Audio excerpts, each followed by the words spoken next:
Hey, what the hell are you doing walking around dressed like Star Wars? It's Comic-Con, you idiot. We're going to the Javits Center. Well, you're the idiots, because you three guys would never be walking together. Yeah, you're his boss, and you two guys are enemies. Yeah, bite me, Captain Kirk. Hey, Mo, come on. No, that's Star Trek. Yeah, that's two different franchises. Yeah, sorry, guys. She doesn't know. Nah, it's okay. I'm sorry you have to deal with that.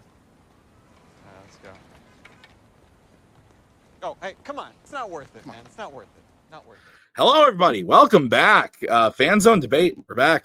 Fun match. Not part of the title picture, but just trying to get some win on the records. Some of these players, that haven't played that much this year, get them another match, have some fun, sit back, relax, enjoy the show. And actually, we got two good players here today. We got Brooklyn Vail going up against Tyler Burch. Brooklyn has not had a win on his record this season, looking to get a win on the record. Tyler, same thing, 0-1 this season, looking for that win. But both good players had good matches in their last matches, so I'm looking forward to this. Brooklyn's been around debate forever, and Tyler is kind of up and coming. He's been doing it for a couple of years now, but he's been doing well. So Mark is here. Mark, how the hell are you? And what do you think of this one? Oh yeah, no, this one should be interesting. It's always fun to see Brooklyn in a match. Always fun to see what Brooklyn brings in. Remember, there's one where he had to argue some weed thing with Jack. That was a fun fight. And then and then we got Tyler. Tyler's always kind of a wild card. I mean, I never really know what I'm going to get out of Tyler whenever he's in a match. Yeah, and Brian is also here. Brian, how are you doing? And your thoughts? Doing good. I just got back from a trip. It was a day longer than it's supposed to be, but that's a whole other story. Looking forward to this. I know I've judged both these guys in at least one debate each before. Honestly, don't really remember how they went or their styles or anything. So I'm looking forward to this. It's like a brand new match for me. There you go. Yeah. It's going to be exciting, and I'm looking forward to it. Let's bring in the players. We're going to start with Brooklyn. Brooklyn, hey, how you doing? This is a match, but like I said, I joked earlier, many years in the making because kids. So how are you feeling going into this one? I am nervous. I like Tyler. You said Tyler's 0-1, but I think another thing to take into consideration is that he is a former Fandom champion. So it's not like me, who's kind of out of movie trivia. This guy is still in the scene when it comes to the trivia. So no slouch that I am debating today. Absolutely. As we bring in Mr. No slouch, Tyler, how are you? Welcome to the match, and your thoughts on taking on Brooklyn, someone who's been around these parts for many moons. Yeah, I'm doing good. I think it's going to be a lot of fun. Debate's always kind of that fish out of water thing for me, so it's fun to kind of just come in here and learn about some new movies I haven't gotten to see, and just kind of get to enjoy myself talking about them. So, and obviously try to win. That's always a dream. So I'm excited. Always excited to be able to get back in here. Yes, what dreams we have. All right, guys, let's get into this. This is how it's going to work. The players drafted categories. We gave them questions based on their categories, and they're going to debate them tonight before our very souls. So they will each get a 1-minute opening, followed by a 5-minute freeform, followed by a 1-minute closing. At the end of the debate, Mark, Brian, and I will write on our boards who we thought won the point. 2 out of 3 votes wins you a point. First player to 3 points wins the match. Players, any questions as we kick this one off? Nope. Great.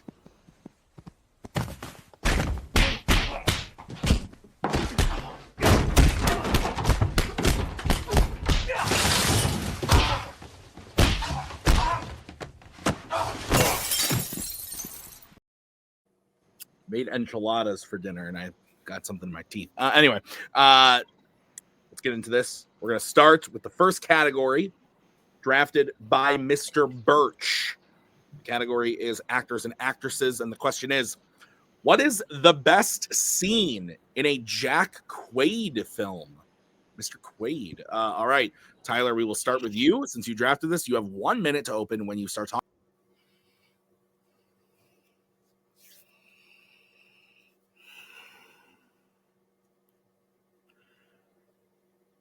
The world will remember this day. That kicks off a speech by J. Robert Oppenheimer after the bombs fell. This speech is the hands down most evocative scene that's in an entire movie. Just seeing his facial reactions, his feelings, matching or being contrasted by the crowd as they're stamping their feet in victory, it paints a chilling picture that immediately captivates you. Seeing the imagery of the different, all the cheering crowd start to peel off after the bomb flash as he imagines what he has done. Also, just talking about like the sound design, also how it goes silent when he's spiraling, and then it cuts in with those cheers. The cheers that sound like the bombs that are falling. Everything about this scene just encapsulates everything that this movie is about: the morality of what they've done, the realization of what he has become, and how while everybody else cheers, he mourns.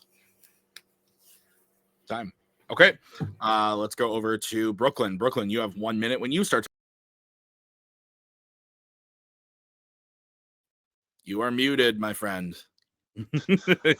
Okay, so yeah, we both went with scenes from Oppenheimer. I went with the ending, the one that he has the conversation with Albert Einstein. I think that this is the best scene because it just takes the weight of the entire film, the whole conflict that Oppenheimer has with, like, yes, he does have this knowledge, but should he have gone as far as he did to create what he did? And he's kind of going back with his final mentor. And Albert kind of in that scene is like, yes, like we did predict this, and now there's like nothing that we can do about it. It just kind of it really encapsulates the weight of the whole film.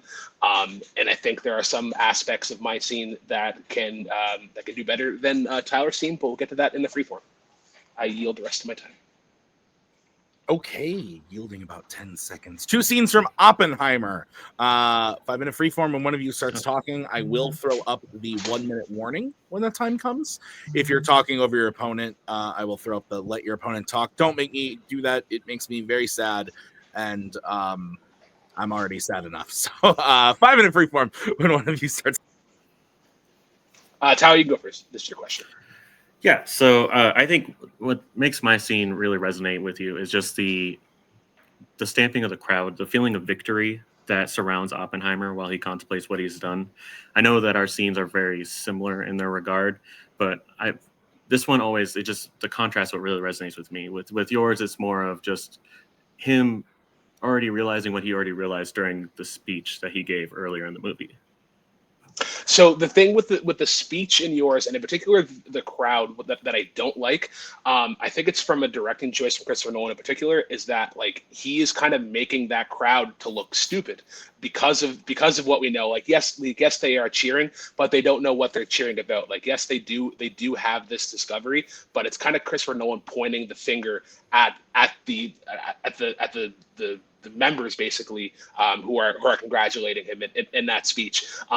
With my scene in particular, there's just a really good camera work, and I think there's better editing.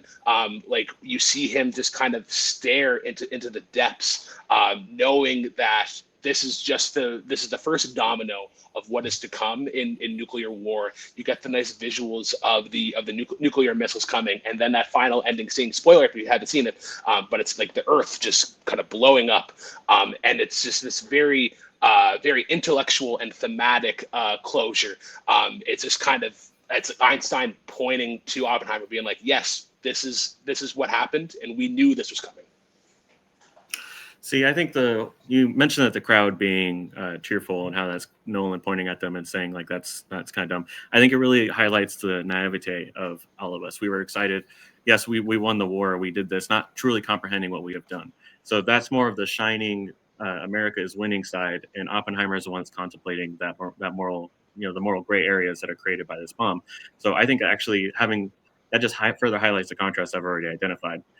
With yours, with the scenes that are intercut, I think that it becomes more heavy-handed. This movie, it's really just about his struggle with what he did with the bomb. It's not about the idea of blowing up the Earth. It's more of his own personal struggle. And I think that my scene more personally shows that by the way that he's able to do his facial acting, how he's able to communicate with the crowd, how his own speech everything he's saying is something that gets people cheering, gets them excited. And he says that, and he puts on a facade of cheerfulness when he says those lines, but everything else, all of his body language, the silence, it all just perfectly contrasts. So I think the whole contrast thing. I think there's a little bit of flaw to that. You were talking about like the crowd and how they were naive. I think for everybody outside of America, I think that is viewed as this sort of like this patriotism that outside of America it's kind of perceives the U.S. to be known for. It's like, yes, we did win the war. Huzzah, we're the greatest. And you were talking about how Oppenheimer has this facade. He's really just kind of like he's masking what he wants to say because of the pressure that he has on him from Laos and the rest of the government being like, hey, like we we should have used this with the Germans, and I can't wait to see like what Japan has in store for them. I think with my scene, there is like you're talking about like the cutting scenes in between. It is again showing like that aftermath of really what's come, because that whole point leading up to the movie is him debating on whether or not to do it, and then he does do it just to kind of prove that he can. But now with like Einstein being there, it's like, all right, well, now you've proved what you can do. This is what is going to come afterwards. At least with yours, there is like from a movie perspective, you can at least view from your perspective that there is a chance that he could stop doing this. I mean, stop doing this. The bomb's already been sent. I don't think you can stop doing this. But I think my scene has more emotion to it in my mind because it's the sound, everything about it, the stamping of the crowd. It really sells you. With your scene, it's more of he's staring off into the distance and it's interplaying. It doesn't have that same feeling, that same what engrosses you into the film, which is his speech. Everything that's going on around him, things that are terrifying, like the ash on the ground that's threatening to pull him in, how he's realizing what the moral actions he has committed, like that thematically just represents the quagmire that is his mind dealing with what he has just done. Okay. All right. I can fill in there. Let's start closings with Brooklyn. Brooklyn, you have 1 minute when you start. So we were talking about on how my scene is very heavy, but I think when you go throughout the whole movie, that whole movie is pretty chaotic, and this is the only time that we're really able to kind of sit with Oppenheimer and really deal with his actions. There's a philosophical resonance in with this movie. It reframes the entire film, turning it from biography into a warning about the scientific pursuit of power. There's a closure into it. It really shows the personal guilt of Oppenheimer and really what is to come for humanity. I will reiterate with that. With the victory speech is that you don't get to see the true Oppenheimer. He is somebody that is representing the government and the ideas that they have, and he's giving this sort of propagandist sort of motion of like, we should have used this on the Germans. And you see the crowd, and they're patriotically cheering on, and it just doesn't get the true emotion of the film. Okay, let's go over to Tyler. Tyler, you have 1 minute when you start talking. I think the way that scene progresses really evokes what tells you the emotion and why this is the best scene. Starting off with his wife, helping him get ready for the speech, him starting to hear that stomping noise, that tension that it raises, that emotion as he feels more of the weight. Those stomping feet is the weight of what he has done. Him walking out to the cheering crowd that's cheering about victory, even though he's wondering what he has just done. Him giving that speech, yes, the military are making him do that, and that shows just how much he's doing this. It's showing how he's trying to put on this facade because that's what people are expecting of him. He has to show them what they want. This big part of this movie is him trying to portray a version of himself that people want to see, not so much what he actually is. And this really shows that. Him giving the speech, the scene, the sound, the bomb blast, everybody just disappearing into dust, that dust sucking him in, which is a consequence of his actions. It all comes together. Time. Okay. Gonna bring in the judges.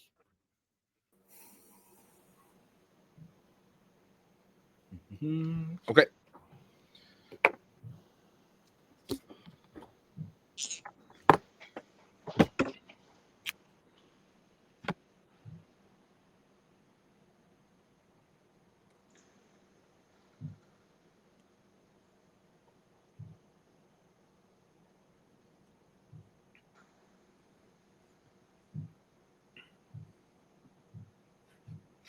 All right. Mark looks ready. Brian, you ready? Yep. Okay. Good start. Two good scenes in the movie. I personally, without the arguments, am partial to Tyler's scene. I really like that scene in the movie. This was weird for me. I feel like there was a lot left on the table, or a lot that was thrown out that didn't necessarily like totally work for me. I feel like I understood what both arguments were from the players, but I don't know that there was no like big like haymaker here that kind of like was like, oh shit, that's the. So anyway, I went with Brooklyn. I thought that Brooklyn kind of convinced me why Tyler's scene is maybe not as emotionally resonant as Tyler was painting it out to be, and why his scene at the end does like really wrap up the story and show kind of who this guy was, the emotional punch of it all, along with obviously like the consequences for the future and whatnot. And just, yeah. So I went with Brooklyn. Brian, your thoughts? Yeah, I voted for Oppenheimer. Oh wait, that's both of them. No, I actually could not have disagreed more. I voted for Tyler on this one. I felt that he did a pretty good job of kind of painting the picture of his scene. And then when Brooklyn tried to attack it, talking about how, he was kind of, acting as a government mouthpiece and making this patriotic speech. And Tyler came back, that was kind of the point. It was like this internal conflict of, everybody's cheering and versus how he was actually feeling inside and stuff. And so when Brooklyn attacked him, it kind of felt like he was kind of supporting Tyler's argument to me. Brooklyn's, was a good scene, but I didn't hear enough from him to tilt me to his side as far as, it seemed like he was going on offense a lot and didn't spend as much time on his own pick. And I think I need to hear more about his. It's fair. Mark. Okay. I went with Brooklyn. I'll never beat this movie. Sorry. Honestly, kind of similar to kind of what Brian was saying, except opposite. I felt like I got a little bit more from Brooklyn, at least like on his pick, and kind of what kind of made that scene work and why it was so good. And I just kind of felt like I was hearing a lot of the same things from Tyler as he kind of went along. Okay. All right. Well, that means that Brooklyn has the first point. We are going to move into the next question, which was drafted by Brooklyn in the category of Galaxy Quests. The question is, what is the scariest moment featuring a xenomorph in an alien film? Brooklyn, you get to go first. You have 1 minute when you start. All right, so I went with Dallas's death from the first Alien movie. As a man in my 30s, I am still scared of the dark. And turns out a lot of people still are scared of the dark. Why the scene works so well is that we have two different perspectives. We have Dallas's and kind of everything that he is learning from his environment, as well as Ripley and the rest of the crew as they're sort of tracking him, and they're really kind of confused as to what's happening. Then you have, I think, one of the best jump scares in horror, and I think it's what makes it so scary is that quick visualization of the xenomorph. We're not 100% sure how it quite works yet, but we do know what its effect is, and it just has such a lasting impact on the movie because we are riding with Dallas right up until that point. I'll yield the rest of my time. Wow, ending a clean 10 seconds early both times, Brooklyn. All right, we're going to move over to Tyler. Tyler, you have 1 minute when you start talking. You did it. You escaped. Finally, you're free. Nothing can hurt you. Unless that thing that could hurt you snuck aboard the same ship that you're on. I chose the scene at the end of Alien with Ripley, where she discovers that the xenomorph has snuck aboard, and she has to eject it. I chose the scene as the scariest because of the amount of tension that's in the scene. Her trying to figure out what this is that's in the same cockpit as her, and then that arm shooting out to scare her.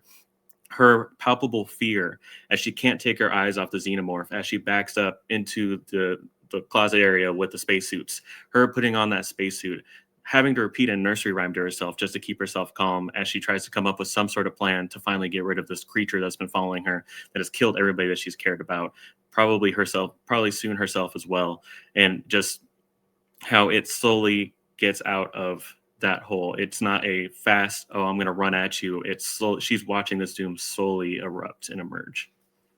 Time. All right. Wow. 2 questions, 2 movies. 5 minutes, and one of these.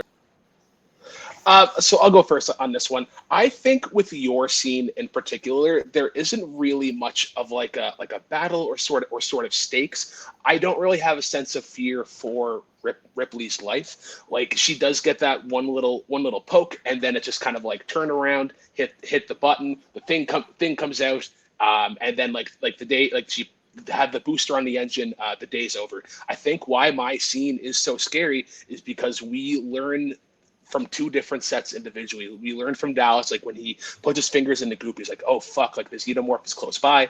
We go over to Ripley, and it's like, all right, well, like he's standing still. What, like, why is that happening? And then you get to the end, and you get that great jump scare. And I think that works so well. It's because of this movie being put out in the 70s that they knew the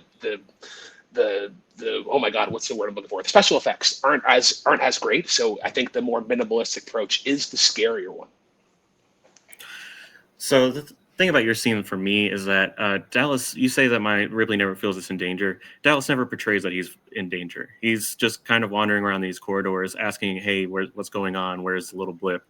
He sees the goo. He's kind of just like, oh, there's some interference. That's what's going on. Lazily shooting off his flamethrower to pursue through. Even the jump scare that's at the end, once you know that it's there, it loses a lot of that impact. My scene, it's all that tension is there. You say that, oh, Ripley's going to win at the end of the day. You don't know that. You feel it. I just watched this movie again, and I still feel that tension as you see the fear that's on her face. You see her trying to calm herself down so that way she can fight the xenomorph. And that slow build of the 70s where you are slowly seeing something unfold. You're not sure if you're going to be able to stop it. And it is perfectly portrayed through her performance. But that slow build, though, is not based on that scene. That slow build is literally from the entire movie. That first 2/3 of it, even to myself, is like kind of a slog. But then you get to that end part of it. You talk about how like Dallas isn't really scared by it. He sees the goop. He sees that the goop is fresh. He's like, oh shit, something is nearby. Even when you're talking about like the flamethrower, he's like very pepperishly kind of using that to see if there's anything nearby, because he does know something is close. You were talking as well about how there's no impact in the scene. He dies. He dies. The jump scare comes, xenomorph comes, and he's dead. He is the main character of the movie up in that point. So like as an audience, like we don't really know what's gonna happen there. We're just kind of left with the rest of the crew. And when I talk about your scene with like how Ripley doesn't really have, like, there isn't much of a battle. Like once she gets that spacesuit on, she's not touched. There's no, that's too much plot armor, I would say. I think she needs a little bit less for this scene to be like truly scary like mine is. It's bold to say that Dallas is the main character up until that point, because I don't think anybody ever gives a shit about Dallas. As far as with Ripley, you say that the spacesuit is literal plot armor. She literally can't move her head. She doesn't know what's going on behind her. That's the whole point of when she turns around and she sees the xenomorph start to attack her. That's why she opens the door out of fear. She has no idea. That's why she has to calm herself down. She's stuck in that armor. That armor is a prison. That armor is not plot armor. So the question, sorry, Zinat. So the question again is like, what is the scariest scene of an alien film? From an audience perspective, in your scene, we've already seen the xenomorph, and like I said, like with that 70s sort of special effects, it doesn't like really help that we're seeing it in full form. We need the darkness. We need something that we are naturally scared of to help add to the enhancement of this claustrophobic scene with Dallas in the tunnel, and then he just kind of turns a corner, and we see Ripley's perspective of him him just standing there and the xenomorph slowly coming, and there's nothing that we can do to stop it. I think to help your scene, honestly, if there was a little bit of damage from Ripley, or if you even extend that battle, because it's literally she gets poked, she has a scream, which is scary for her, not for the audience. She hits the portal, and then the door unlocks, and then he just kind of gets sucked out. Like we're not showing how strong the xenomorph is, where in my scene we're showing how scary and strong the xenomorph is by literally killing off one of the main characters in the movie.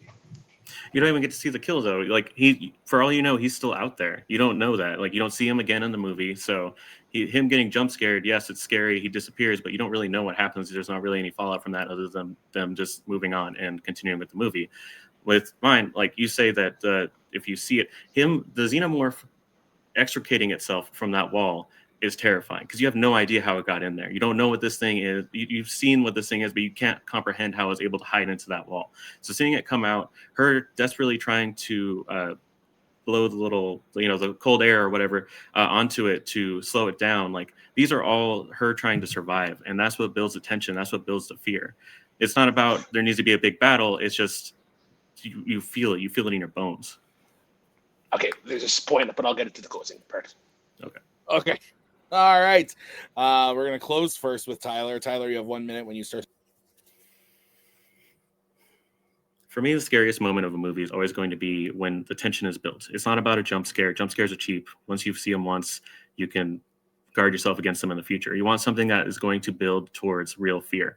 My scene builds real fear with Ripley realizing that when she thought that she finally escaped and she was free, all of a sudden she's faced with danger again, and danger by herself in this tiny area. Seeing that xenomorph reach out for her terrifies her. She backs up, puts on the suit, literally can't see anything, has to say a nursery rhyme just to chill herself out while she figures out a plan to get rid of this thing once and for all. That is true fear. She is so exposed. We say that because she's in the spacesuit, that means that everything's going to be okay. You have no idea. You don't need to be clawed at for there to be fear. The fear is what's in the mind. And in her mind right now, that fear is that she's about to die, and no one will ever know that she was there. No one will ever know what happened to her. And the xenomorph, as it slowly comes towards her, ramps up that tension until it crescendos with her getting scared and opening that door. Time. All right. Let's move over to Brooklyn. Brooklyn, you have 1 minute when you start talking. We don't really know throughout the entirety of the movie how these xenomorphs work. I don't think that's established in Tyler's scene. I think that's kind of established throughout the entire film. I think one of the first scenes in particular is when the alien comes out of Jonathan Hurt's chest, and we don't understand how that works. So I think that's kind of built throughout the movie. Saying a nursery rhyme, I don't think it packs fear. I say one to my son almost every night when we do bedtime, and it's very soothing. Yes, there is that spacesuit, because there isn't a fear that the xenomorph will actually attack. Like there is that kind of like intimidation factor, I would say, but there isn't really anything for Ripley to be like, oh, like if I don't do something now, I'm going to get hurt. And the way that she comes out of it is fairly lucky in that standard. Again, with mine, you have the two different perspectives. You'd have Ripley not knowing what's about to happen, and Dallas soon knowing what is about to happen. Sorry. All right. Ooh.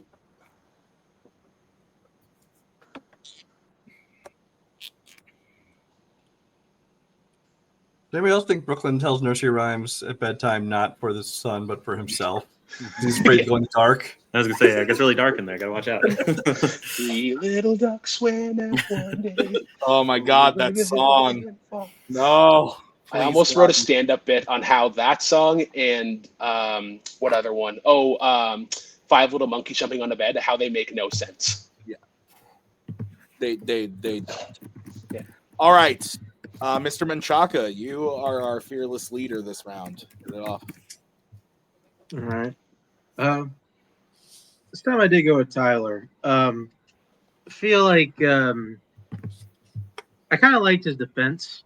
Honestly, it felt like whenever kind of Brooklyn kind of brought it, especially when he was going in, like, you like a character has plot armor, already seen it, already seen the monster before. I feel like he had pretty good shots for all of them, especially like whenever he compares the suit to a prison, and she doesn't know how she's gonna get out of that, and we're kind of just stuck there with her. I feel like he did a good job. I think making a scene that doesn't that I only kind of felt that scary on its head, and it was able to kind of argue his way into making it sound scary.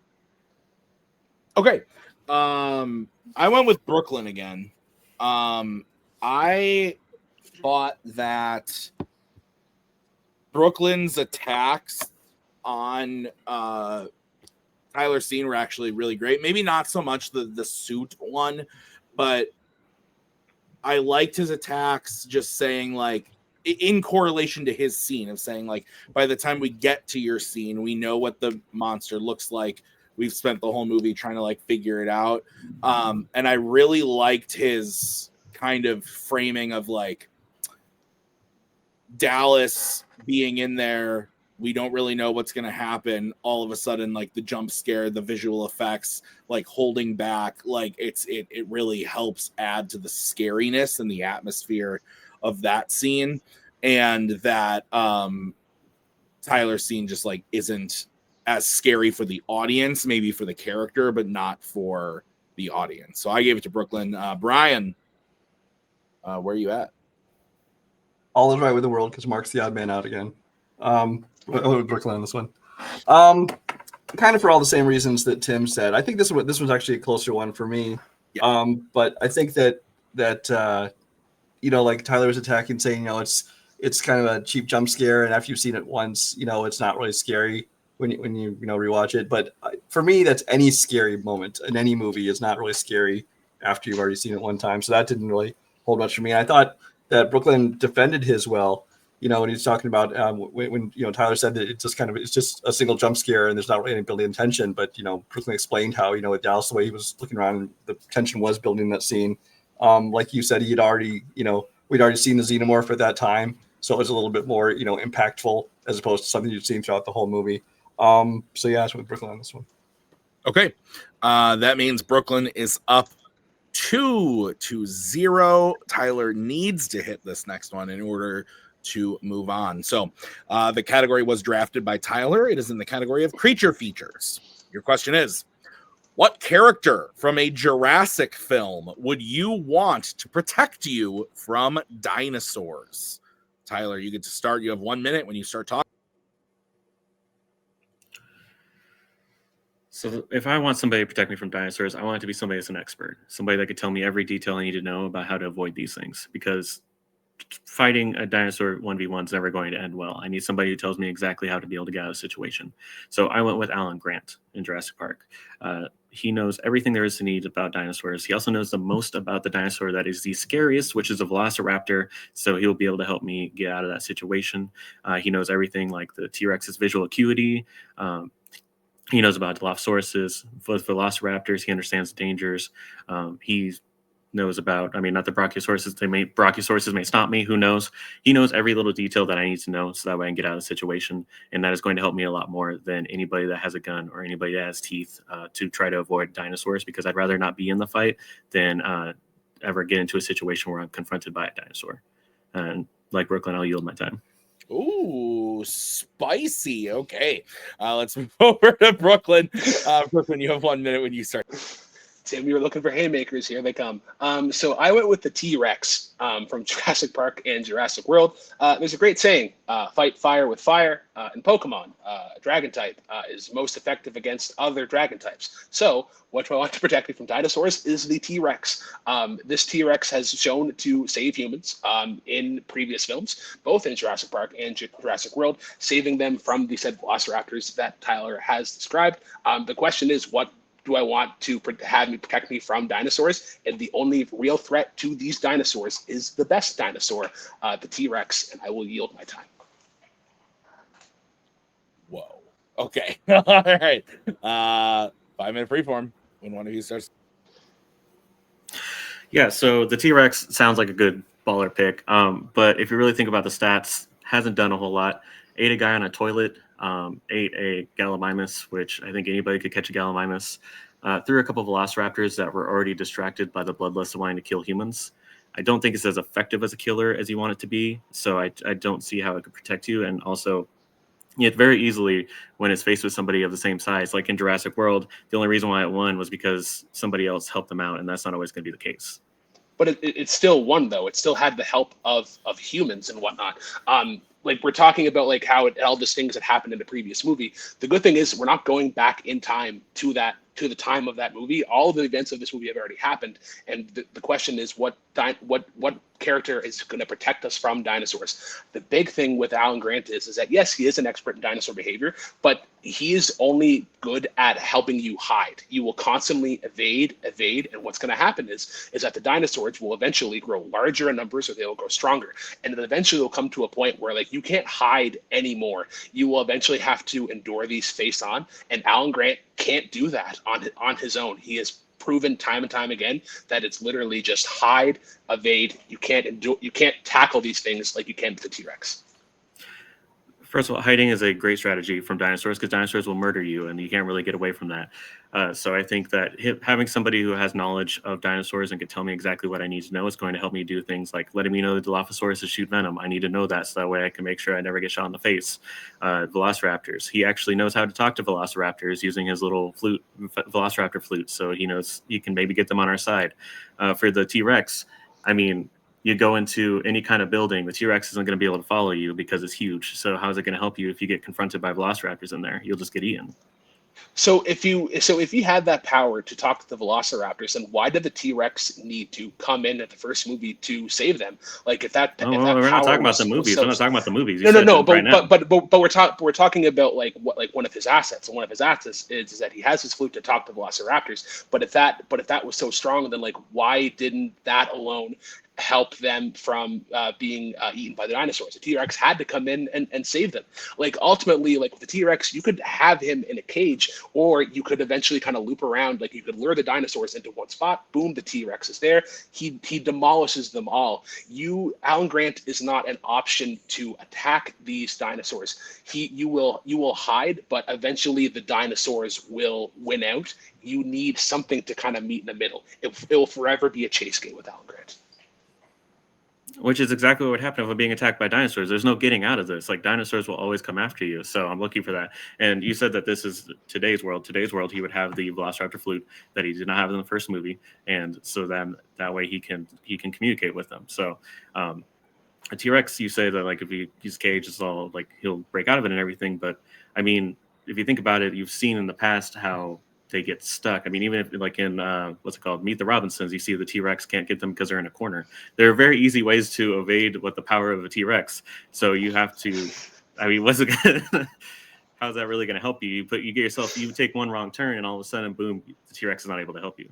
Judges, I do want to bring up that he's trying to bring up a point from Meet the Robinsons that does not fit the criteria of this branch of films, Creatures, I believe. So just within the Jurassic Park, I would like that Meet the Robinsons point stricken from the record.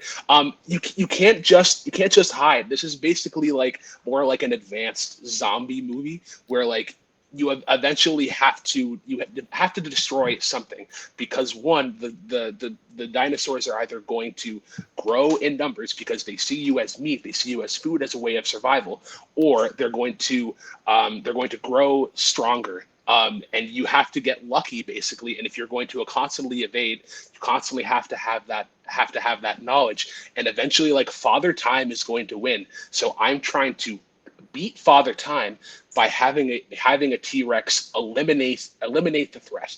This T-Rex is going to protect me from other dinosaurs, because I will not worry about the threat, because I have my own threat with me. Alan Grant is not a threat. Brooklyn, have you ever heard the expression, give a man a fish, he eats for a day, teach a man to fish, he eats for a lifetime? Alan Grant can pass on his knowledge. Father Time can do whatever wanted, but we can build a society.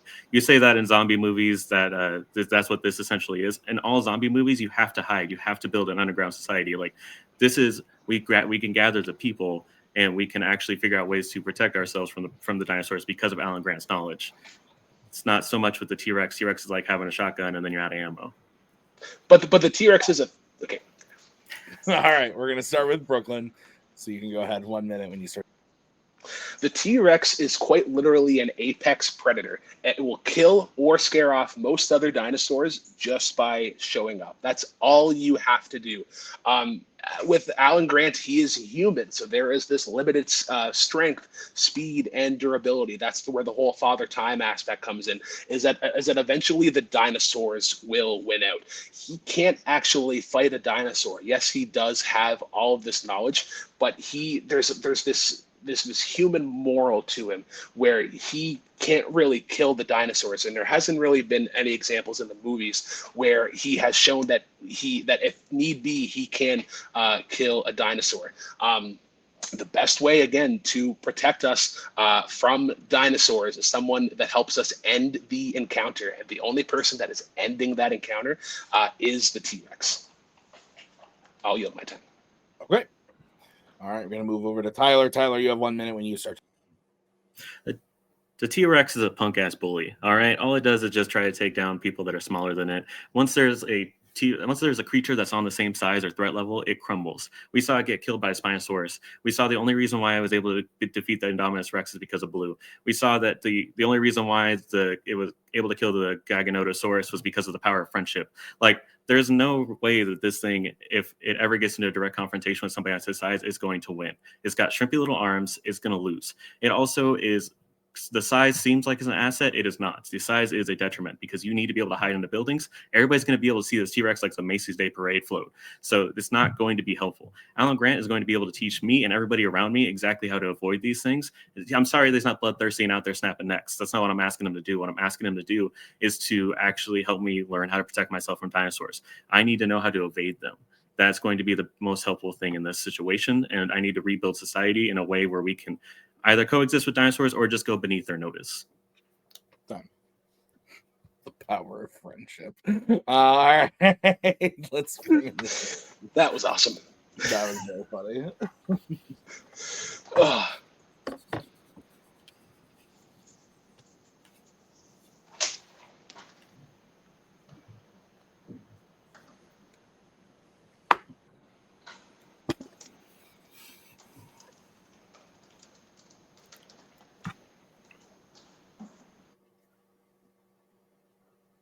You good? Oh, sorry, Brian. I thought you were still writing. Brian, you may begin. First of all, you can't ask us to strike a point about Meet the Robinsons when you started out by invoking Pokemon. Just saying.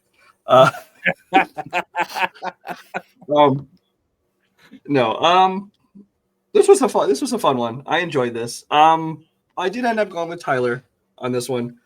I think that Brooklyn early on kind of had made some good points about, you can hide and hide and hide, but eventually you got to face it. But I thought Tyler defended really well. He basically came back and said, hiding is a valid strategy because, you're dealing with fucking dinosaurs. So that's what you're going to do. But then especially in his closing, he was talking about the T-Rex, he crumbles and loses to any threats that show up that are bigger than him. I thought he made some very good points there. Of course, in the argument he talked about, once you go inside buildings, he can't help you against those. I was actually waiting for him to say something about, at any moment the T-Rex could just turn on you. But he didn't say that, which would, just give additional points. But still, even without that, I gave it to Tyler. Mark.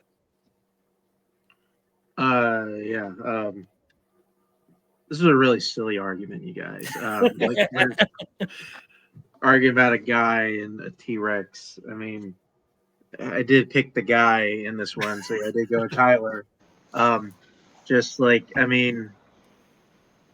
Listen, his argument made more sense. Okay, I could trust the guy to get me through his, and I was glad, kind of what Brian said. He brought up a bunch of examples of when a T-Rex, basically got his ass kicked throughout the series by just bigger dinosaurs. All right, Tyler wins the point. I also went with Tyler. It's a clean sweep. I thought pretty much everything you guys said is, exactly how I felt. That Tyler defended Alan well, and I think defended Brooklyn's attacks against Alan and for the T-Rex really well. So I I love the swing, but unfortunately, I respect the pick, because I'm sure that's not what Tim had in mind when he wrote the question. it was not, but I respect it. All right, so we're going to get into the final prep question. Tyler still needs to hit this one in order to send it to the bonus. So the category is family/animation. And the question is, who is the best main character in a Studio Ghibli film? Brooklyn, you get to go first. You have 1 minute when you start talking. I finally get to debate Studio Ghibli in this league. Thank God. The best main character in Studio Ghibli is Kiki from Kiki's Delivery Service. I think where Studio Ghibli does really well in films is balancing the realistic world from mostly Japan with these sort of fantasy moments and kind of how those worlds would realistically sort of interact. And Kiki has this incredible growth. It's this great coming of age story about her sort of becoming this witch, thinking she kind of knows everything, but then kind of losing her powers and losing her inspiration and trying to figure out really what it means to be a witch and why she is doing the things that she's doing. She's kind of doing this all by herself. She has some people that she sort of meets along the way, but they aren't like catalysts to the plot. Her heroism isn't flashy. It's about preference, kindness, and rediscovering her confidence. Time. I didn't hear what you said at the end there, but strike it from the record. Tyler, you get 1 minute when you start. So for the best main character in Studio Ghibli film, I chose Hal from Howl's Moving Castle. I think this mysterious sorcerer is somebody that instantly draws you in with his allure. As soon as Sophie meets him and gets dragged in with him, you're also dragged in with him. And throughout the course of the film, you see that this mysterious figure is actually a tragic figure who literally has no heart and also is just filled with self-doubt, really just a coward, and seeing him overcome that because he finds people that he cares about and people he wants to take care of. Like it's a very classic arc, but like Brooklyn said, it is accentuated by all the different magical features, like when he was filled with self-doubt and he literally turned into slime and almost put out Calcifer. Like that kind of thing is what really is very Ghibli, and it really makes his character interesting. Seeing him slowly transform into the Birdman throughout the entire movie also, as you wonder, how is he going to break this curse? What is the point of this curse? And then finally getting to see his origins really comes it all together. Time. Okay. All right. 5 minutes for you two when one of you starts. Okay, I'll go first on this one. So the problem that I have with Howl is a problem that I kind of have with a lot of male lead-ish characters in Studio Ghibli, is that they start off as these like mild-mannered sort of these moral compassy sort of things, but then we realize throughout this movie that Howl really needs Sophie and her presence to really kind of have that change. We're constantly reminded throughout that movie that despite his powers, he's kind of a slob, and he's this emotional he's emotionally chaotic.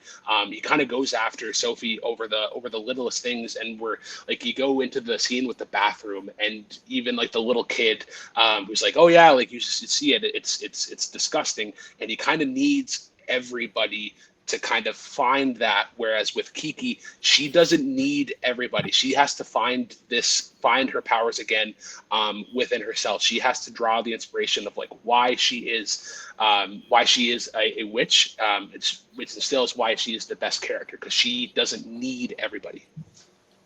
Oh, but she needed encouragement, which is what she got to be able to reconnect with her powers. I think we all need people. I think that Hal is a very realistic character because of these flaws that you just listed. Yes, he's a slob. Maybe he overreacts sometimes. He has emotions, and that's okay. But when you have somebody that's there that helps you to develop into the person that you can be, like that shows that you have character growth. That shows that you can be a best character. He starts, and you say that he starts out and he's kind of like this morally good person, and then you start to think maybe not, because he's slobby and gets upset about things. Like, I mean, I think as from the start, I don't know if he's morally good. I mean, he helps out Sophie from the beginning, but it's really more of it's more of an air of mystery. As you learn more about him and you learn how he feels about war, and you start to see, you actually get to discover who this person is throughout the course of the movie, and you discover he is a good person. You don't think that from the start. From the start, you're just thinking, who is this man? He's mysterious, he's cool, he has magic. And then you finally get to peel back and you actually get to see the human that is Hal, not the bird. But that comes off though as very narcissistic, because I think like if you don't meet Sophie from the beginning, he just kind of keeps on going the way that he is. It's kind of like, oh, okay, I'm here. This person who is also cursed come in. Oh, she might be like attracted to me. Okay, well, like maybe I can change things because somebody's finally like paying attention to me and trying to figure out who I am instead of finding it within myself. With Kiki, she has this relatable growth arc. It's this really grounded and emotional story that she struggles with independence, with burnout, because she like eventually gets tired of being a witch, and you can see that with her flight issues. She has to relearn everything, where it's just with Howl, it's like, man, I'm moody, I'm like very like emo goth, and then someone comes in and is like, I pay attention to you, I care about you, and it's like, okay, well maybe I can do something because somebody is paying attention to me, which ultimately is just very narcissistic. I mean, I think we all want somebody to pay attention to us, and you can think about every different time that you've changed in your life, and that has been because of somebody else that's in your life talking to you about this. So I think that trying to say that Sophie is the only reason for this growth, that's just being human. That's just how it is. He needs somebody that's able to push him, and once he gets that push, he's finally able to become the best version of himself. And also, he learns that he wants to protect somebody. He had unclear goals before. His only goal was he didn't want to do war. He was cowardly. Like, we're not putting a bow on it. He was afraid. He didn't want to indulge into war, and he didn't want to become the Birdman. He's finally able to confront that part of himself.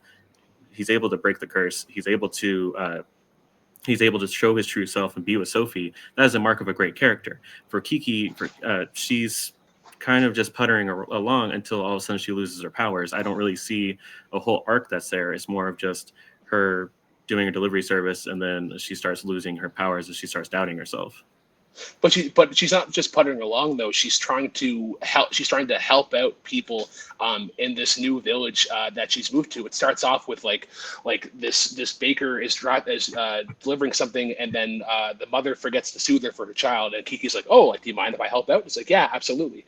The whole thing I bring with Howl is that, like, if it took somebody just paying attention to him and kind of caring for him, why didn't the boy or the Billy Crystal voice demon that I forget his name, why didn't those two give them the change that Sophie gave him in the movies? Because if it was that, then like he would have already changed when those two characters got introduced in the movie. Time. Okay, we are going to go into closings. We are going to start with Tyler. Tyler, we're going to start with you. You have 1 minute when you start. To answer Brooklyn's point, the reason why that Calcifer and the little kid didn't do anything for Hal is because they needed him, not the other way around. Hal needed Sophie. That is what caused the change. So trying to say that those characters should have engendered that same response, no, because they are lost souls that he picked up. Hal is a character that goes through an arc where he understands that he would rather fight war than lose Sophie.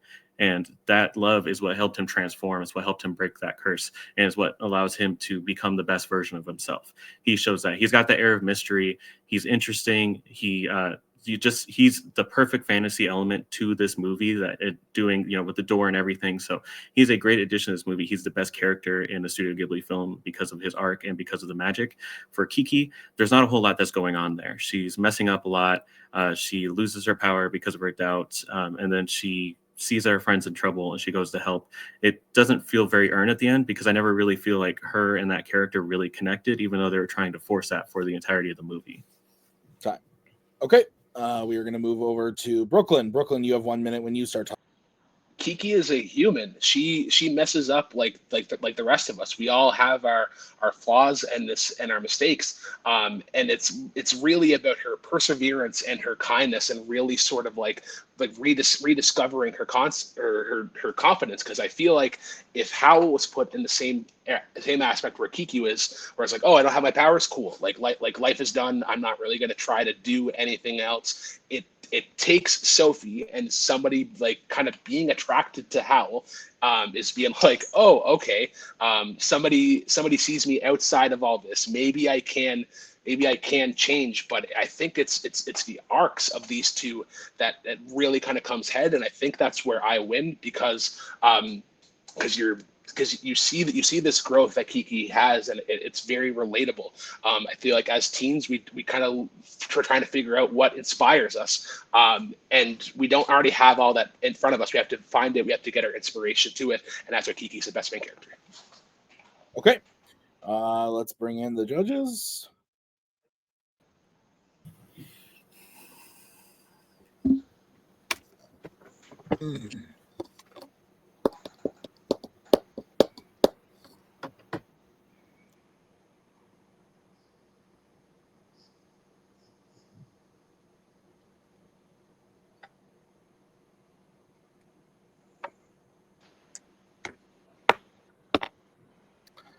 All right. I don't know a lot about these, and I've seen them, and I still don't really understand a lot about them. Actually, that's not true. I don't think I've seen Kiki's. Maybe I have. I don't remember. I've definitely seen Hal's. I went with Tyler.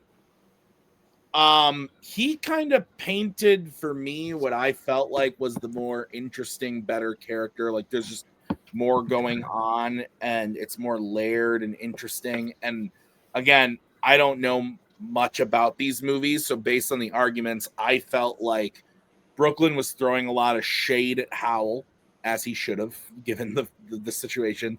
And Tyler was able to kind of take those throws to me and kind of wipe them away by explaining like, well, this is why he needed Sophie. This is why he needed those other people. And it's what adds to his great character. And it sounds like Kiki is an interesting character. I just felt like I got more from Tyler on who was the better character. So Brian, I know you're a huge Ghibli fan. Your thoughts? Yeah, I feel exactly the opposite of Brooklyn, where I'm like, yay, debating Studio Ghibli. I have seen very few of these. Kiki's is one of the few that I've seen, but I don't remember it. So this is one of those debates where I'm going purely by what they're saying, which is how it should be anyway. Yeah. But based on that, I did vote for Brooklyn on this one.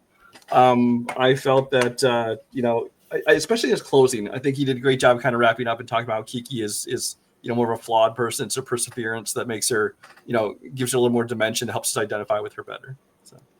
Okay, Mark, are we moving on to the bonus, or is the match over? Yeah, did he go with Brooklyn on this one?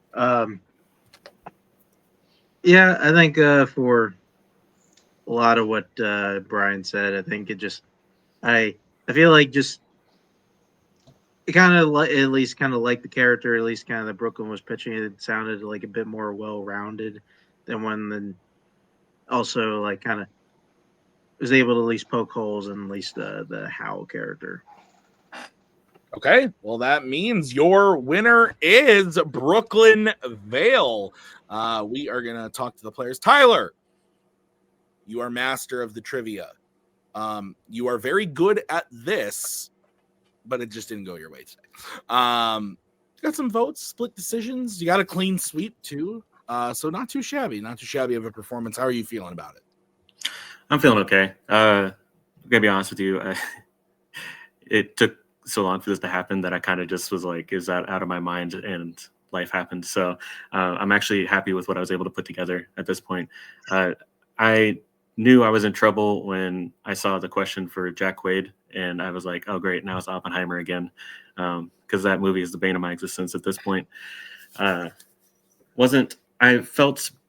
I didn't feel good about the way that one went either, just on our discussion. And I know that showed for sure. For the Alien one, I felt pretty good about what I was saying. So I feel like that one was pretty decent. The Jurassic film one was just a lot of fun. That one and the Resident Evil one, I just feel like that's where I really shine. Apparently, it's the nonsense debates where it's just, this is why this character is better than the other one. Those are the ones that I excel out because I can just really throw a lot of that passion into it. So that was a lot of fun. And for Ghibli, I don't have. I feel like I failed Brooklyn because I don't have much Ghibli experience. This was my first time watching Kiki. I'm going to be honest with you. I had a hard time debating against her because I just found her kind of boring. So, not to be mean, but like I just really did. And so I was like, I don't know what I'm going to say about this because there's just not a whole lot going on till the end. And I get what he's saying, but it just, me personally, is how I felt. So, yeah. No, it's fair, Tyler. I thought it was a great match nonetheless. And that's kind of, I think, a key takeaway is that even in your losses, you continue to have good performances. And I think you've gotten way better than where you started. You know, this was your 7th match overall. And I think you debuted last season. So 7 matches, 2 years, really good progress as it comes along. So I'm excited to see if you come back next season. I hope you do. And I think it's going to get even better. So Tyler, congrats on a match. Well played. We will hopefully see you next year in Fanzone Debate as we bring in our winner, Brooklyn Vail. Brooklyn, I correct me if I'm wrong. I could be wrong about this, but you won your first match by KO. You then played 4 more matches, losing all of them. And this is your 2nd win. I think that is the way that your that story is in this league has gone. And you said something interesting to me last time. You were like, well, I'm assuming this is my last match after you lost. And I was like, hell no, man. Like, I love having you around here. So I'm glad that you stuck around. I'm glad you played this match. It was a great win. How are you feeling after this one? I thought I was going to get crushed. I definitely like Tyler knows his stuff. The Oppenheimer stuff, I was like, I find scene debates are kind of tough because we're taking like minutes of films and really trying to flesh them out. So I just kind of went with like what I knew from film in there. I knew that I was behind the 8 ball in the Jurassic Park question. So I was like, let's try to go this route and see what happens. To be honest with you, I've tried to watch the Jurassic Park movie twice and fell asleep both times. But yeah, like I said in the question, like I think this is the first time in 3 attempts, and was actually able to debate Studio Ghibli because I think it was always the last question and I always got knocked out before it. And then the one time that I didn't was against Jack, and that's where we did the fucking stoner question. But yeah, no, I definitely needed this win to kind of like lift my spirits back up again. Cause like even coming into this, I'm like, I think the weight of the last few matches had really kind of crept in of being like, I'm probably going to lose this. I'm going up against somebody who is a former champion, but yeah, no, this was a lot of fun. Good. I'm glad you had fun, and I thought it was a great match. Brooklyn, we'll see you back next season. Again, I always never assume, but this is your last match of the season, so I hope you come back next season. I hope we see you, and I look forward to seeing what you can do coming off of this win, Brooklyn. So congrats. We'll see you very soon. That's going to do it for us today at Fanzone Debate. I want to thank Brooklyn and Tyler. Thank you to Brian and Mark for judging this one with me. Thank you to everyone else behind the scenes who helps make this show run. Your Kirks, your Nicks, we appreciate you. We'll see you really soon in next week. We've got another match in our title picture. Jacoby Bancroft is taking on Adelaide Spence. We shot that a long time ago, and it's finally releasing, so it's kind of crazy. Hey, we'll be back next week though for that. So thank you so much. Continue to watch. We'll be back. Thanks. Bye. There we go. Thanks a lot. Come again.